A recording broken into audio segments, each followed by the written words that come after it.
Did you know that journaling can lower your blood pressure, strengthen your immune system, and increase your general sense of well-being?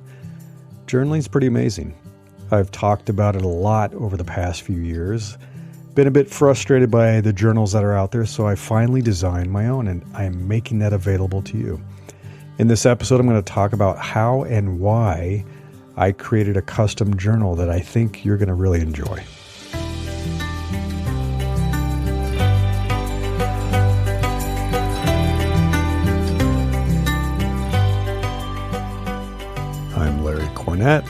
And this is Invincible Life. More information about this episode is also available at newsletter.invinciblelife.me. This is issue 119, How Journaling Can Help with Stress, so check it out. There's some links in that newsletter online that will give you a way to check out the journals, see if they're interesting for you. And I would encourage you, because morning journaling, it's really changed my life. I know that sounds like an exaggeration. It sounds a little crazy, but it has. And I'm so glad that I started doing it many years ago. Before I made it a consistent habit, I would lose many of my best ideas. I'm sure you've had this experience. You wake up with a great idea, or you're driving in your car, or you're walking, or even busy doing something else, and that idea pops into your head, and you're like, okay, that's really cool. I should try that, or I should look into that. I'm sure I'll remember that cool idea later. And about 90% of the time, I didn't.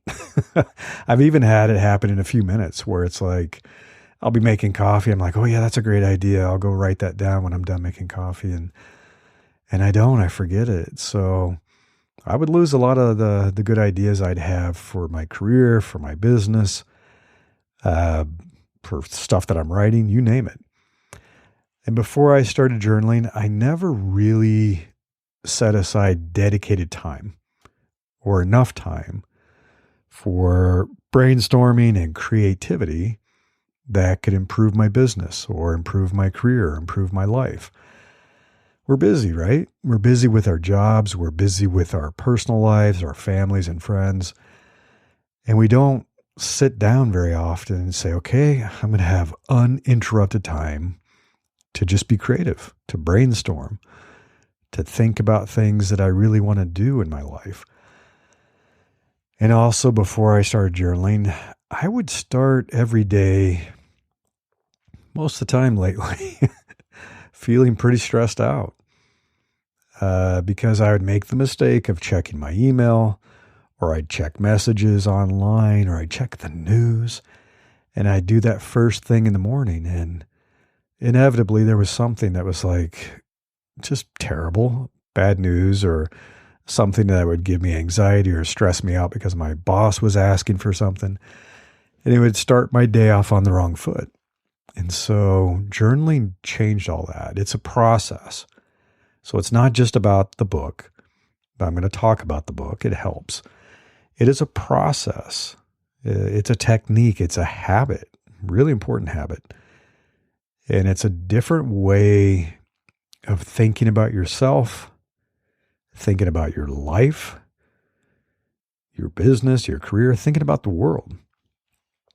This time that I dedicate every day for introspection, for creative thinking, for brainstorming, and for calm reflection has been among the best investments I've made in myself.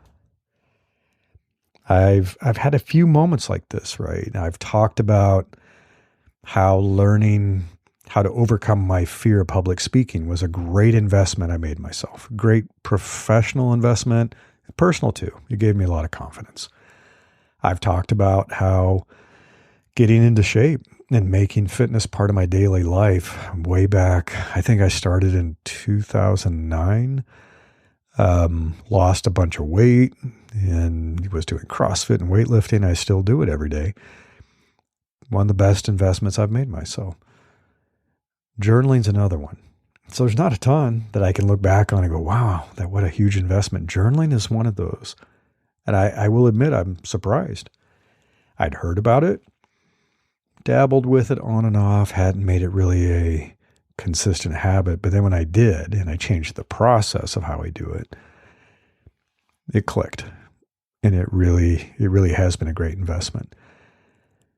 However, I have never been happy with the journals and notebooks I've used to do this. And boy, oh boy, have I ever purchased a lot of different kinds of journals and notebooks over the years. Well, this one's going to be the good one. This one's going to work.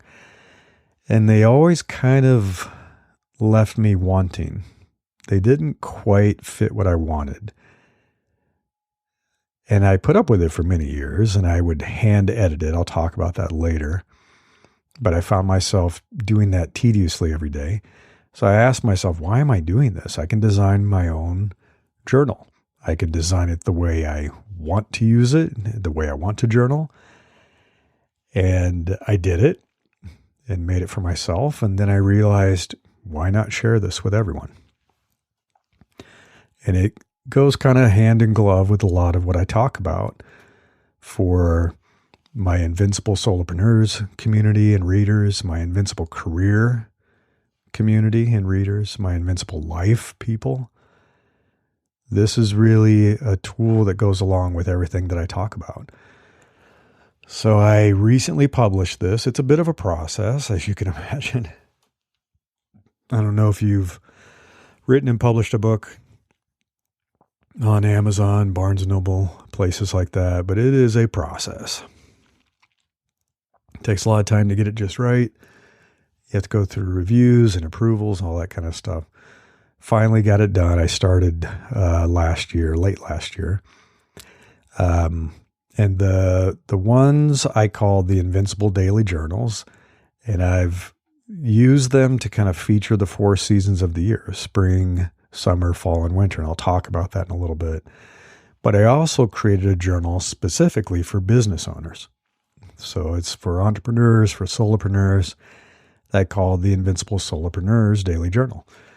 Very targeted for business brainstorming and stuff like that. So if you go to newsletter.invinciblesolopreneurs.com, this is my new Invincible Daily Journals, issue 119. I have a link to both of those types of journals, and you can check them out. So I also included a link to something I wrote a few years ago about how writing changed my life, how it can change your life, the process of writing. So the benefits of journaling are numerous. I talked about it a little bit in the intro, and I've talked about this so much before. And if you go to the newsletter, you can check out that article I wrote. I'm not going to reproduce everything I put in there. There's a nice quote from the Harvard Business Review that I found. It's talking about this. And it says, a certain kind of guided, detailed writing can not only help us process what we've been through and assist us as we envision a path forward, it can lower our blood pressure, strengthen our immune systems, and increase our general well-being. Expressive writing can result in a reduction of stress, anxiety, and depression, improve our sleep and performance, and bring us greater focus and clarity. And I linked that article. I've looked at a lot of research about this over the years. It's really interesting.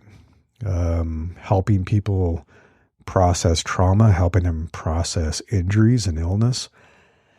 And it is somewhat counterintuitive. You wouldn't think that dwelling on the problem, whether it's an illness or pain from an injury or some kind of trauma that you've had to deal with, or anxiety or depression, you wouldn't think dwelling on that in writing would help you. You think it'd make it worse, but it's counterintuitive. It doesn't. It makes it better. Getting all of that out of your head, the uncertainty, the anxiety, the worry, the stress, fear of the unknown, you get it out of your head, you put it down on paper, And you talk about it. You talk about, well, if this happens, what will I do? Well, I'm going to do this, or I'll do this, or I'll do this. I do a lot of journaling like that. If I have this type of failure, if that happens, what will I do to bounce back from that? What's my fallback? What's my plan B? Whatever it might be. And when I do that, it reduces my stress and my anxiety. And there's been tons of research on this, that it actually reduces pain, feelings of pain. It's kind of crazy. So you can click and read more about that. So I want to talk a little bit about the new journal design, why I did this. So after I left the corporate world in 2010, and I've talked about that, that was my last corporate job. I left in 2010, never went back. It took a few years, but my life started changing. My life no longer revolved around quarterly planning, planning Q1 through Q4 and the things that you do at the beginning and end of the quarter. It's not like that when you escape that world and you focus on your personal life or your own business, whatever that might be. Humans aren't meant to behave like corporations. We shouldn't be trapped in some artificial Q1 through Q4 world. We don't live in that world as biological creatures. We live through very different cycles, and they're influenced by personal events, things that are very unique to you. Your birthday, a wedding, birth of a child, if you have a long illness, if you've suffered a loss, if you've lost a loved one, going on vacation. There's all kinds of stuff that are personal events that change how you think about your life and the world and what you're focused on. There are shared events. This is something that I've been tuning into a lot more over the years, that there are kind of these shared events through seasonal holidays that we're all experiencing, through national holidays, local events where you live. And it changes how you're thinking about the world and the things that you are focusing on doing. And then the big one, the seasons of the year, the weather, the number of daylight hours. I'm sure you've experienced that you feel and behave differently in the summer when you have long daylight hours versus the winter. I recently just experienced an extreme version of this. Last week, a couple weeks ago, maybe only a week ago, I went to Alaska to visit my kids who live there. So very short daylight hours. I think the sun comes up around 9:30 a.m. So you have your sunrise. And then the sun sets at 3:30 p.m. There's not a lot of daylight. And in the summer, it's completely different. We were there and we were on the banks of the water and doing a bonfire. It was 11 p.m. or 11:30 at night, and it was still sunny. I mean, it was like the sun was setting, but there was daylight. Very strange, very different. And it totally affects people. It affects their energy levels. It affects how much work they feel like they can do. It affects when they want to go to sleep. And you can fight this, and we do. We fight this all the time, and it really messes us up.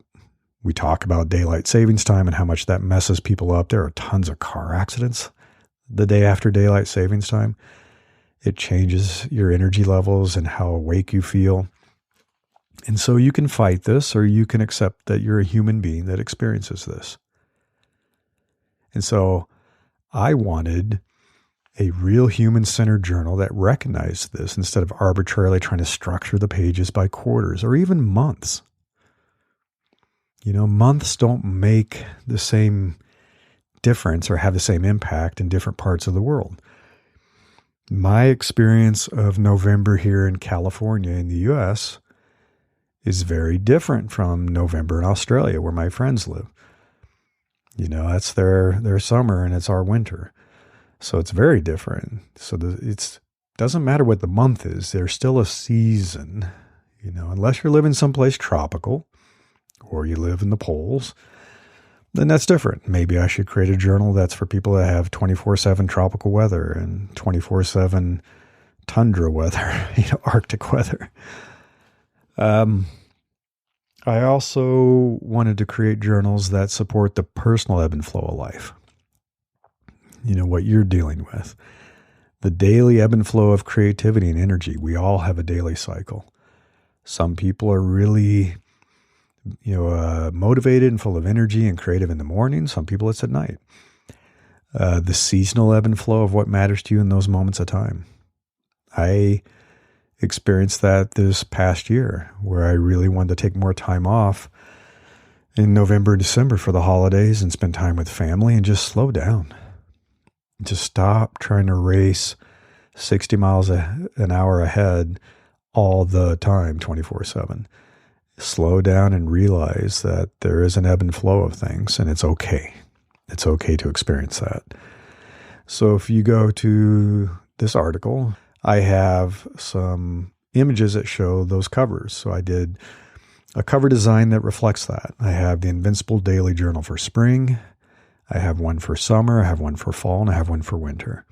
And then the back covers are my own photographs that are trying to reflect those seasons as well. You know, I have the winter is a ski slope where we go here in California to go skiing. There's a fall one with the red leaves of a tree, really trying to show the vibe of that. And as I mentioned, I have tested dozens of journal styles over the years, for several years, most of my life probably. None of them quite met my needs. So some were just too basic. They were notebooks, basically, blank pages with no prompts, nothing to structure anything whatsoever. Others were too complex, way too rigid.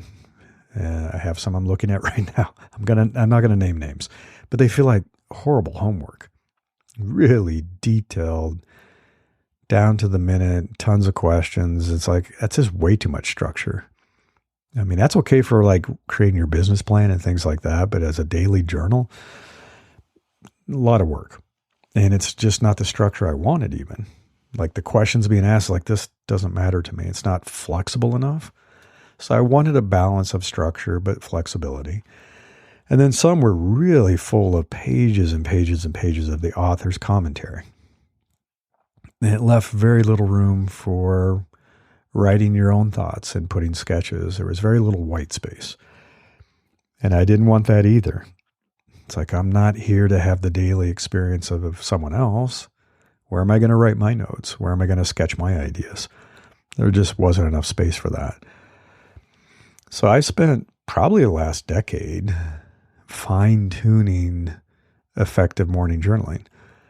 And it could be journaling anytime you want. I do morning journaling by modifying the various journals and notebooks that I've used over the years. So I created my own headings and my own prompts and questions and visual elements on the pages. And I've tuned that because I'd start with something. I'd say, this doesn't make sense. I don't like the wording of this. I don't like what this implies. And I'd change it, use it for a few weeks or months, and then I'd change my mind and kind of keep refining and evolving it. And eventually, I settled into a format that I really liked. And I've been using it for quite a few months now, most of this year. But the tedious thing was, every single morning, I had to rewrite the section headings that I wanted. So I had to structure the pages and design them before I could enter my daily entry. And I had to do this day after day, week after week, month after month. And I was like, this is tedious. And so that's why I said enough was enough. And last year, I spent several months designing this ideal journal that I want to use and that I thought you would enjoy using. And then the inspiration hit me, the seasonal thing that I talked about. So I created the 4 versions for spring, summer, fall, and winter. And they're up on Amazon. It's on Barnes & Noble. And I first published them on Lulu, which is a cool platform. I think I told you guys about it, where you can self-publish very quickly. So there really is no review process. You have to design the interior pages and the cover to fit the specifications. But other than that, you don't have to go through their review. And I've made them available for everyone now. So you can follow the link, check it out. And you'll find that each of these books has 90 days of entries to help kick off your mornings and much more. There's more in there. So it was 90 days, roughly 3 months. It was a good size to carry around as a book, as a journal. The seasons, it's a fun thing that kind of reminds you to think of that time differently. The way you're probably going to journal in the summer is going to be different than the fall and the winter and the spring. And so it's really just helping you have another 90 days of entries, but thinking about how that applies almost thematically with the season. Each of the journals has a how-to page. I have a screenshot of that. And I'll take you through the design of that and how to get the most out of it. I've basically found, for me, that morning journaling works best if I do it before anything else distracts me. So I keep my phone in my pocket. I don't check messages. I don't check the news. I don't look at social media. I don't scroll that stuff. I basically make some coffee and then I sit down. And I sit in my favorite chair. I bring out my journal and I start writing. And I want to do this before I lose my creativity. I'm more creative in the morning. I'm more creative before someone interrupts me or has a demand. Like if a boss says, "Hey, I need you to write this report for me," you're gonna start thinking about that. And there goes your creativity. And it probably ruins your mood too if it's not done in the kindest way. So each page obviously has a place to enter the date, so you can do that. And then I added something in the top right corner of each page. It's 5 circles, very small circles, that you can fill in. 1, 2, 3, 4, 5, right? And it basically assesses how are you feeling that day on a scale of 1 to 5. One little circle would be, I'm feeling pretty terrible today. 3, if you fill in 3 circles, yeah, it's okay. It's an okay day. 5 would be a terrific, great day, excellent day. What's kind of cool about this is I put them there so that you could fan the pages and you can see, do I tend to have good days, great days, not so good days? And you can quickly look at the terrible days and look for a pattern. What is it about those days that makes me feel terrible? And you'll notice the pattern because you're writing in your journal. You'll say, oh, I tend to have a terrible day when this happens. I'm going to do something about that. I'm going to make a change. Data is power, and we rarely think about it this way. Then every day, there's a place to write down your most important goal for the season. And what are you going to do about that day? And that may or may not change throughout the 90 days. I had a year where my most important goal was write a book. And I have. I've written the book. I'm in the editing process now. But every day I would write it down. Write a book. Because writing it down every day reinforced how important it was for me. It strengthens your commitment to accomplishing something, to remind you, this is important to me. I'm going to write this down every day, rather than have it somewhere in the back of my mind, really fuzzy, like, oh, what was that thing I wanted to do this year? But also writing down, what are you going to do that day to make progress toward that goal? That is the most important part. This process helps you hold yourself accountable so that every day in the smallest way, if it's necessary, just an inch at a time, you're doing something to keep making progress toward that goal. I've talked about that in my goals workshop that I hosted last year. I'm going to do another one this year. That putting this practice in place makes sure that you actually accomplish the goals you want instead of just wishing it might happen or hoping or haphazardly doing it. So this is important. And then there's a place to prioritize and enter your top 3 tasks for the day. And I hear you. You're like, I have 100 tasks. I have 10 tasks. I have whatever. And that is part of the problem. We have a lot of stuff we want to do. We have this huge to-do list that rolls over from day to day to day. And yeah, you could have more stuff, but what are your top 3? What are the 3 things that are the most important for you to do each day? And there is a powerful sense of focus and accomplishment that happens when you do that. When you focus on getting all of those tasks done first, put your energy toward that, and it feels good to check them off. And then if you have more time and energy and you're not busy with the day, yeah, there's other stuff you might do, but what are the top 3 things you need to get done? They're the most important things. And as a business owner, you probably have an idea what that might be. As an individual, it might be something different for personal growth, or maybe your task is, I'm going to talk with my boss and ask for a promotion, whatever it might be. And then the biggest part of the page is the morning thoughts section. So that is where you just capture a stream of consciousness of your most creative ideas. Just random thoughts, wild ideas. You can sketch things. You can create a diagram. You can do whatever pops into your head. And it takes a while to get comfortable doing this. Maybe for some people it happens right away. For me, it took a while where I'd sit and stare at the page and be like, what am I going to put here? And one technique is just start writing stuff. Like, oh, it's a rainy day. I'm feeling a little tired today. Oh, I need to make sure I get my car cleaned this week. I need to take it in for a car wash, whatever it might be. But as you do this more and more, you're going to find that you're exercising this muscle and creativity starts to become more natural to you. And that is going to help you with your job. It's going to help you with your business. It's going to help you if you're an artist or a writer, whatever it might be. And then finally, at the bottom of each page is a place to write down the key takeaway for the day. So as you go through the whole day, you can come back to this later at night, or I often do it the next day. So I'll open and look at the key takeaway for the previous day, and I'll say, what did I learn yesterday? What was my biggest takeaway? What would improve my life going forward? What would improve my business going forward? Did I learn something? And so this is adding up day after day, week after week, month after month.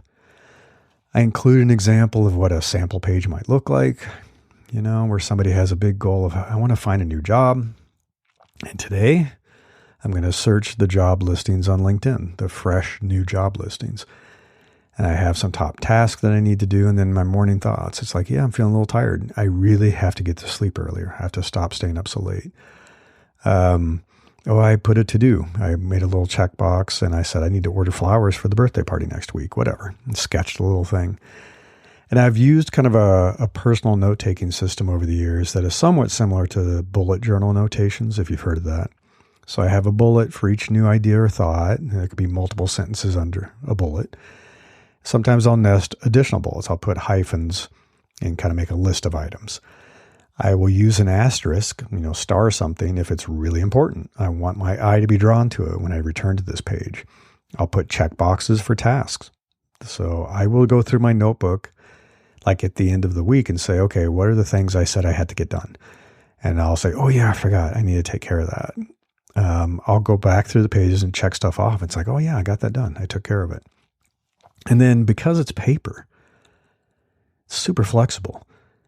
I've drawn boxes around stuff to make it pop. I've circled something. I underline things. I use arrows to connect ideas, whatever it might be. It's like I can flow back and forth from writing and drawing and sketching pretty quickly. And that's why I use paper. I'm sure you're asking, why am I using a paper journal or offering this instead of the thousands of available digital options? So many apps, so many services. And I'm glad you asked. I'm going to pretend you did. I have tried various apps and tools over the years. I still have some I use. I do use Evernote and Ulysses, but I don't use them for this. Because nothing to this day matches a paper journal's distraction-free focus, the speed and the flexibility. Nothing. I've used everything. And somebody will say, oh, but try this. I have an iPad. I have this. I do sketches. I've tried everything, and none of them are as fast and as flexible as paper. And most importantly, they're not distraction-free. I open my laptop or my iPad and I get a notification. It's like, great. I got to go check that message. Oops, there goes my creativity. So I've found that rapidly switching between typing and drawing is still really slow and clumsy in apps. And I've downloaded and installed well over 100 different kinds of apps for this. They all were clumsy. They all were slow. Tool switching, context switching, the lag, too slow, even on a really high-end iPad that I bought. And like I said, if I'm on my iPad or my phone or my laptop, I'm now vulnerable to all those digital distractions. I get notifications. It's too tempting to check my email. The social media feed, the news are just one click away. It's just all there. Even if I'm in kind of focus mode, I know, and I'm just getting this itch to check my messages. I can't do that with paper. Paper has subtle cues. The paper pages are easy to scan, to search. I can dog ear a page. I can put bookmarks and tape flags. And as I was mentioning earlier, I can fan through the pages very quickly to browse my assessments, to look at that pattern of circles, to look for notes and sketches, checkboxes, and see all that stuff. I can quickly flip between two pages. So I'll go back a couple of months and I'll be like, oh yeah, there's those notes I took about that new business model. And then I'll be creating a new business model today. And I can flip back and forth and say, am I still in sync? What do I need? Oh, I forgot this element. I should do that. Have you ever tried to do that with digital content, like trying to put your finger into place and flip between two pages very quickly? It's still way easier in a paper book. Anybody who still reads paper books and a Kindle, and I read both, knows this. They can flip between pages very easily. And then finally, I can take it with me everywhere. I can take my journal out on the deck, which I do in the summer, and I write while the sun is rising. I can take it with me to a coffee shop. I can take it on the plane. Doesn't run out of battery. Doesn't die. I don't drop it and get a cracked screen. Big thing, it doesn't glare with the sunlight. I've been trying to do stuff with my iPad and my laptop outside, and no matter what I do, there's glare. And if I put it under an umbrella, I mean, it's just, what a pain. And I've never had my journal crash, not once. So there is research, and I linked that too, that's shown there is unique value in physically writing and drawing in a paper notebook, that it helps you process information, remember things. And the physical act of doing it, and this is an interesting side effect I discovered, it deliberately slows me down and I process and think better. Whereas I type so quickly that my fingers are almost ahead of my brain. I already do so much of my daily work on my phone and my laptop and my iPad, and you probably do too. And if you know my background, if you've checked me out on LinkedIn, you know I'm not a Luddite. I studied human-computer interaction. I worked at IBM and Apple and eBay and Yahoo and various startups, and I had my own startup. I live with technology, and I'm using technology all the time. I design all kinds of software. That's what I did. But I'm telling you, spending that 20 minutes every morning writing in a paper journal while I enjoy my coffee is a rare treat. That is a nice break from the digital world. I love it. I love sketching and drawing. I love creating diagrams. I like writing the notes by hand. It feels different. It's enjoyable. I bought a nice fountain pen, and it's just a pleasure to use. And my brain relaxes and appreciates it. So you're probably thinking, what do I write about? Well, I started journaling a long time ago. I was thinking about this. I was like 16 years old. And I wanted to start capturing my thoughts and my dreams. And even then I realized that doing it first thing in the morning was essential. So I kept it on my nightstand, and I would write down what I remembered of my dreams when I woke up, because they would quickly fade away and you'd forget it. And I've always been a vivid dreamer, but it would fade if I waited too long. So I wanted to use that to help me write fiction. I enjoyed writing fiction. And I wish I'd kept doing this, but I stopped when I went off to college. But then I got a reminder about it from people like Tim Ferriss and Ryan Holiday, James Altucher. And I started journaling several years ago, as I mentioned. So you may be thinking and are asking, what do you write about every day? What can you come up with? And it's like I said, the idea is to let your mind go wild. You have to really set it free. No constraints. Nothing is silly or stupid. Just write. And the more you do it, the easier it gets. This creative muscle, that writing muscle, the idea machine that you create, it gets stronger and better. And some examples, my journal entries have included like ideas for new goals for the year. I'm like, okay, this should be a goal for me this year. And then I'll sketch a high-level roadmap of the goal, the sub-goals, milestones, tasks, kind of breaking it down into the months and weeks.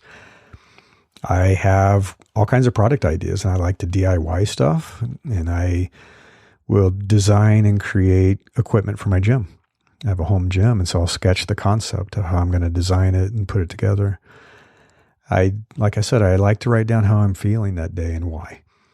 I try to discover patterns in my own moments of sadness and depression and anxiety, and I just try to find ways to manage it better.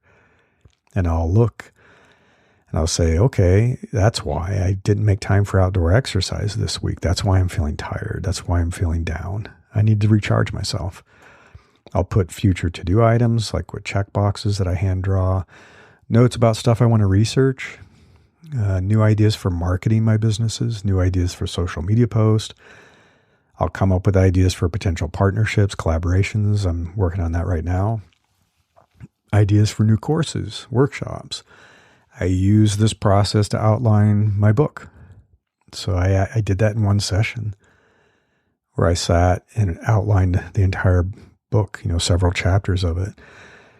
I'll sketch changes to my business model and insert stuff and remove stuff.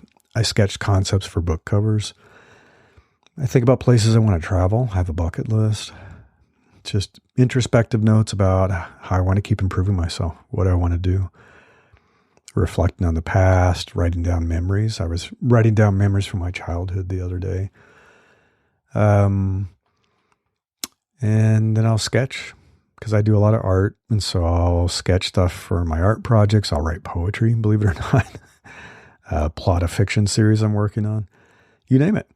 So think about it. What are some things you could imagine writing in your daily journal? How would you use it? If you let your imagination run wild. And remember, this book is just for you. No one else has to see it. What would you put in it? And you can get access to the links on Amazon and Barnes & Noble and Lulu and check it out. And even if you don't buy one, I'm not trying to force you to buy one, obviously. This is totally your choice. I hope you'll give daily journaling a chance. Use a notebook or journal, whatever you have at home. Just try it. Give it a chance. It takes several weeks. Several weeks of really being consistent about it in the process of doing it and not being interrupted by your phone or your laptop or whatever. Try it out and see if it makes a difference in your life. Until next time, I wish you the best of luck with pursuing the life of your dreams so you can be happier, healthier, and more fulfilled.